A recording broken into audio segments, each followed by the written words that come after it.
bioaccumulators. What that means is that these plants have the ability to pull toxins out of soils. They're so good at it, in fact, that they were used in Chernobyl to pull toxins out of the soils after the nuclear disaster that occurred there. Heavy metals are in soils all over the world. They're in high concentrations, obviously close to industrial facilities that release heavy metals, but they also carry on air currents and get deposited in soils across the globe. And so it's incredibly important to understand that these plants are cleaning up the soils, and the heavy metals get into the plant. They don't necessarily damage the plant or damage the crop, but if they concentrate in the flower or in the seeds that are consumed by people, then the heavy metals get into us. So there's 4 big heavy metals of concern. They're arsenic, lead, mercury, and cadmium.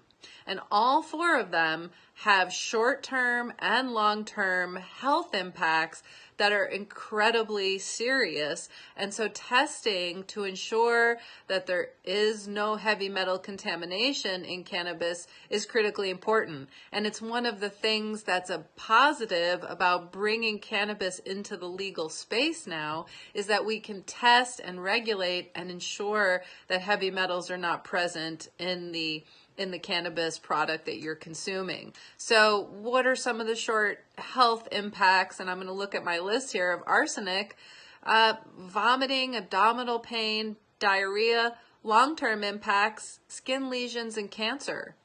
For mercury, which is one that since childhood I've been taught to be careful not to play with the old thermometers that used to have it in there, the short-term are tremors, insomnia, memory loss, headaches, and long-term skin corrosion, damage to the gastrointestinal tract. These are very serious health complications. Lead, short-term convulsions, and long-term comas, anemia, hypertension, renal impairment, and lower attention span.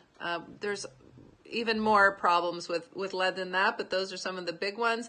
And cadmium, short-term chills, fever, muscle pain, long-term cancer. So ensuring that these heavy metals are not present in cannabis, especially being used by medical patients, is critically important, and in fact is one of the benefits of bringing cannabis into a legal space where it has to be tested before it's distributed to medical consumers, and I hope for adult use as well, because these are substances we don't want concentrating in our bodies.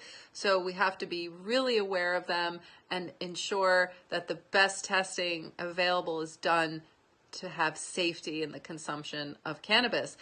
The other good thing about this is recognizing the bioaccumulating potential of this plant and how beneficial this plant is to us, and that it can be used to bioaccumulate or bioremediate soils and then not consume the plant. Obviously not consume it, because we're actually using it to help aid in the cleanup of toxic sites,